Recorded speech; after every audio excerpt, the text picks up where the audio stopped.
Humanity is passing through a difficult phase in its development, and of concern is the potential risk of being plunged into deeper states of materialism and automatism.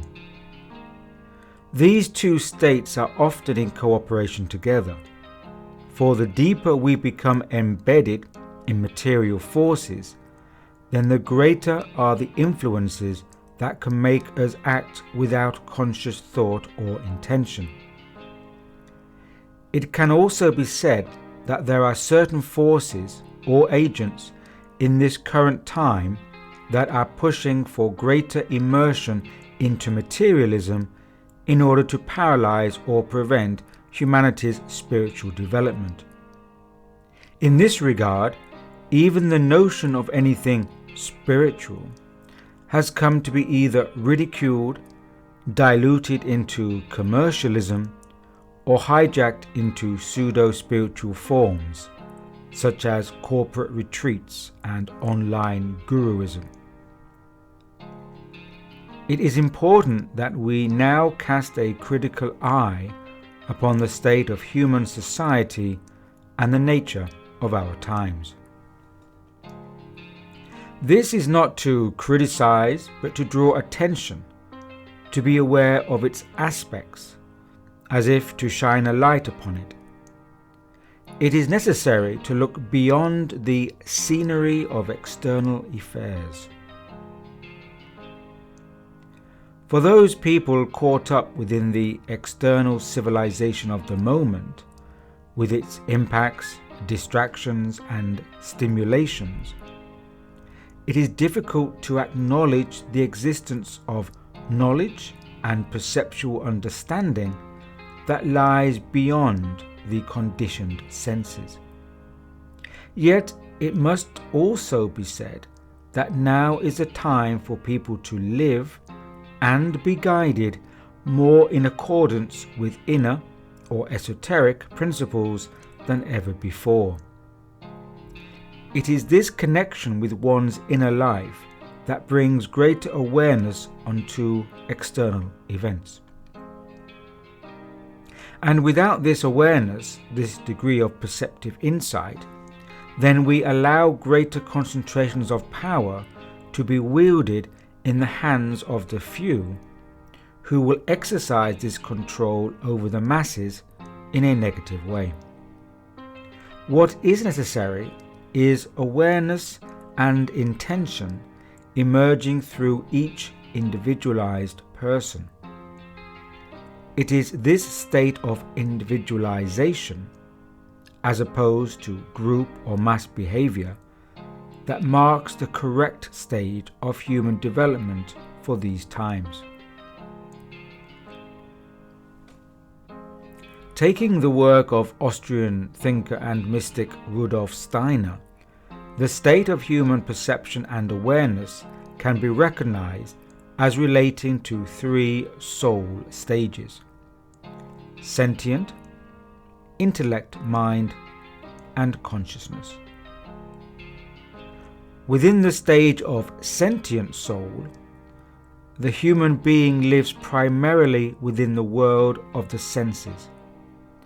They are drawn into their passions, desires, and are easily maneuvered or manipulated into following trends, politics, and mass movements.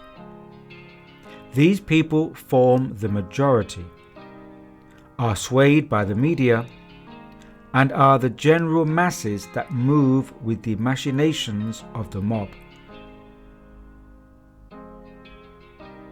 They are influenced by the influencers, convinced by the consensus narrative, and swim in the mainstream. The second stage, that of the intellect, mind, soul, represents the person of the intellect who strives to free themselves from the rash impulses of the senses. They are aware of these tendencies, yet steer themselves by rational thinking. They also attempt to keep their feelings under check and express their heart's desire through critical engagement. At the same time, this rational ordering often allies such people with conservatism, dogma, ideologies, and a sense of righteousness. As they can manipulate others, so too can they be manipulated by their own allegiance to fixed systems. They can be blinded by ideals and uncritical of their own weaknesses. Such people can appear exceedingly clever whilst lacking humanity. Broadly speaking, such people fill the ranks of the political and leadership organizations. And the third stage, that of the consciousness soul, has yet to be fully emerged within the current epoch.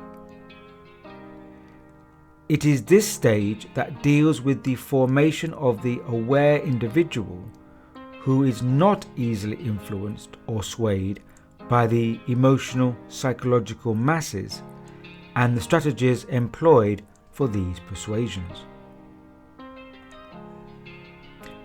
The phase of individualization within humanity was, and continues to be, a necessary step to release the human being from the previous mode of group consciousness. The egoistic self was required in this transference into individualization. Yet the danger now is that this operational ego grows beyond its function and becomes a dominant aspect of the human being. Acting and striving from the egoistic self is what leads to the imbalance and inequality of the world. The stage of individualization is bound up with increased egoism, yet this is a necessary relationship to reach the depths of self-realization. It becomes troublesome when the ego, instead of leading to inner growth, gets projected externally and becomes the major aspect of the outward personality. This can lead to stunted inner growth and continued external ego projection. The extremity of this is when a person sinks back into group consciousness and seeks security within a group environment. This can lead to cultic tendencies, as well as nationalism and other ideological and religious groupings. Part of the polarity tension in world affairs has been the pull between the dominant egoists and the group mentality masses. However, it can also be recognized that this stage of growth has to be lived and experienced in order to be moved through.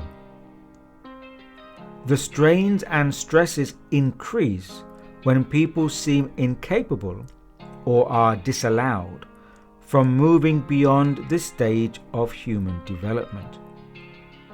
In this case, the person remains at the lower level of the I, which is a mass phenomenon and below that of full individualization. The lower self becomes the dominant expression of the personality, and this can literally run amok, getting entangled in passions, persuasions, disagreements, and disputes.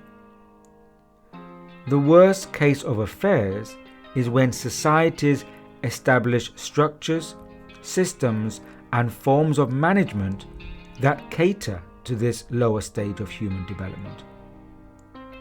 People are then caught in a loop where the base behaviors of this lower individualization are sustained and supported, deliberately creating a civilization of stagnation and stunted growth.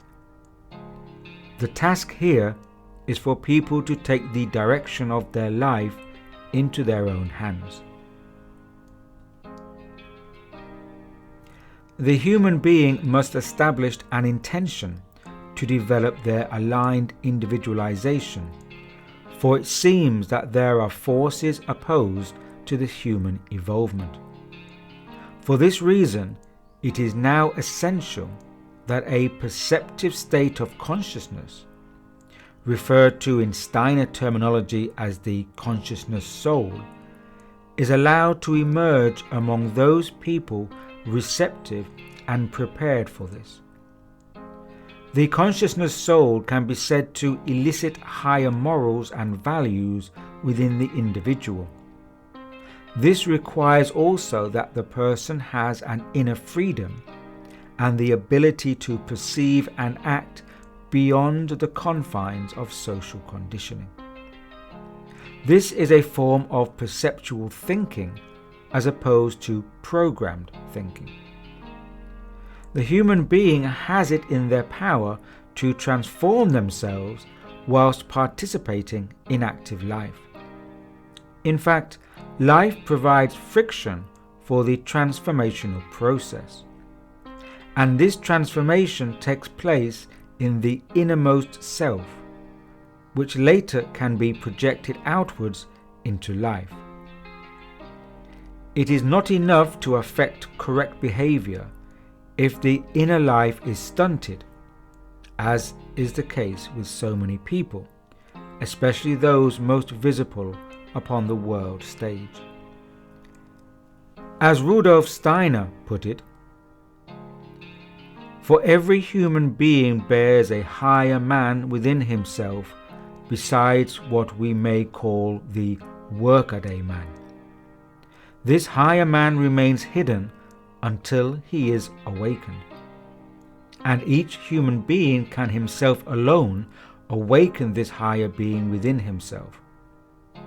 As long as this higher being is not awakened, the higher faculties slumbering in every human being and leading to supersensible knowledge will remain concealed."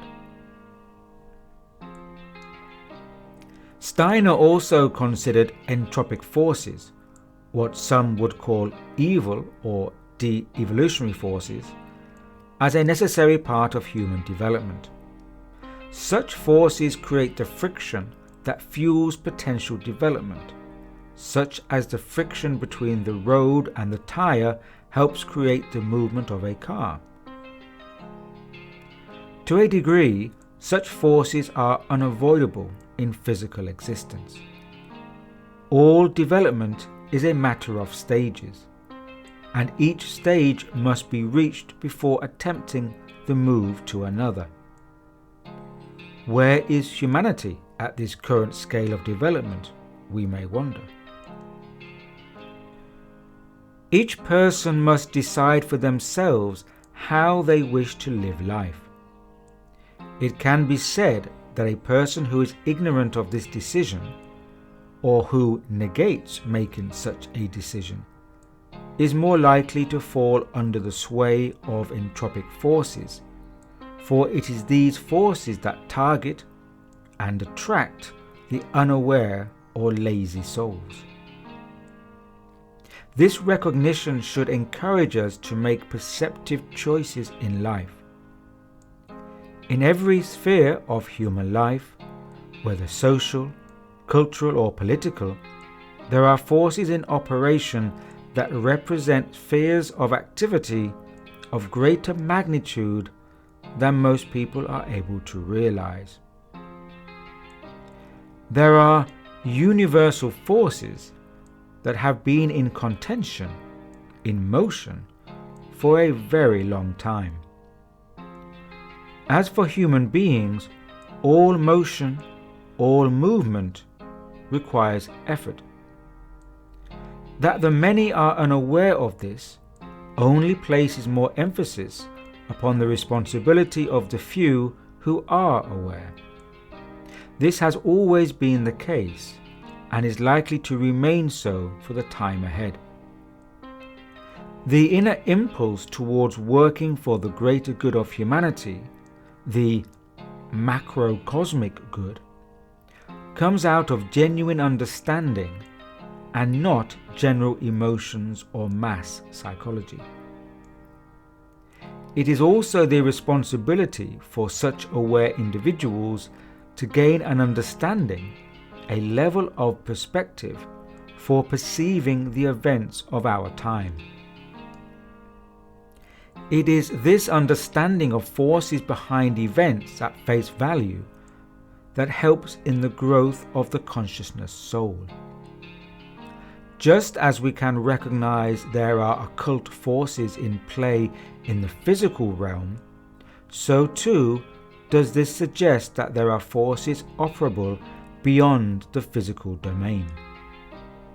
To not acknowledge this is the same as seeing the branches of a tree swaying in the wind, and to consider that the branches are moving of their own accord and under their own volition.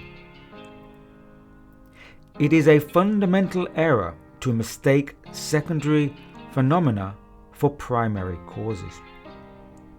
And when a person acts out of limited understanding, there is the potential to serve not the good, but ultimately the contrary. In terms of entropic forces, which is my term for evil, they cannot be banished, for they form a part of existence. Rather, they are to be transmuted into good for them to be overcome. And this is the task of our times, the task for the spiritual soul of today. What is needed is a recognition and refocusing upon metaphysical realities. Rudolf Steiner stated that if all human beings were to decide that they did not want higher development, then this potential for development would come to an end. It is therefore the responsibility of those with awareness and inner cognition to maintain within humankind the urge for inner evolvement.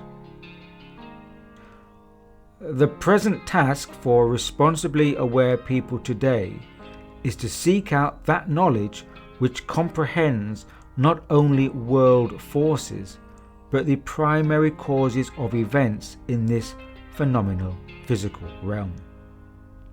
In doing so, the person is able to raise themselves beyond petty inclinations and selfish, egoistic behavior. This is not a denial of physical reality, but rather a strengthened recognition of the primary realm of spirit. To conclude, it can be said that there are forces coming through into this realm that humanity has no previous knowledge or experience of. This is not something to be afraid of, for these forces are part of humanity itself. We, you, I, are part of the same consciousness, only that material existence, the physical life, has split, divided, and splintered these aspects. Humanity, for the most part in recent times, has been living as if a partial existence, a semi-existence, for it has been cut off from recognition of its source and the greater field of consciousness. The planet Earth, as well as other planets in the solar system, are entering a new alignment where it shall be easier for these correspondences to be made. That this age was coming has been known for a long time by other groupings that have power and influence within human civilization. For this reason, these groupings have come together to create conditions across the planet, physical, mental, psychical, that would attempt to halt the emergence of greater perceptive consciousness.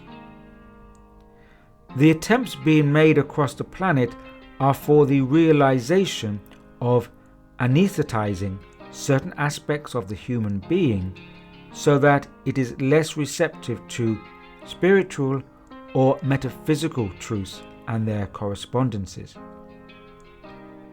In other words, humanity is being further cut off from its inherent connection to developmental impulses. Yet this approach has only a limited range of success. Humanity's faculties can only be blinded for so long. Evolutionary developmental forces are far more powerful than supposed by these planetary power groups.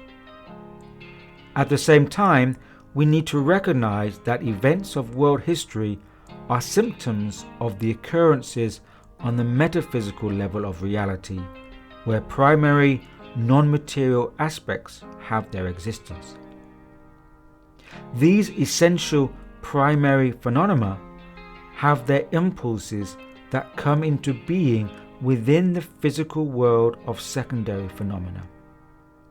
For most of humankind, these primary aspects are the unknowables. It is time to become receptive to the forces available to us, so that as a human being we can be of assistance rather than ignorant or, worse still, a hindrance. For those people capable of developing their understanding and receptivity to such impulses, it is time to begin the journey to know of the unknowables.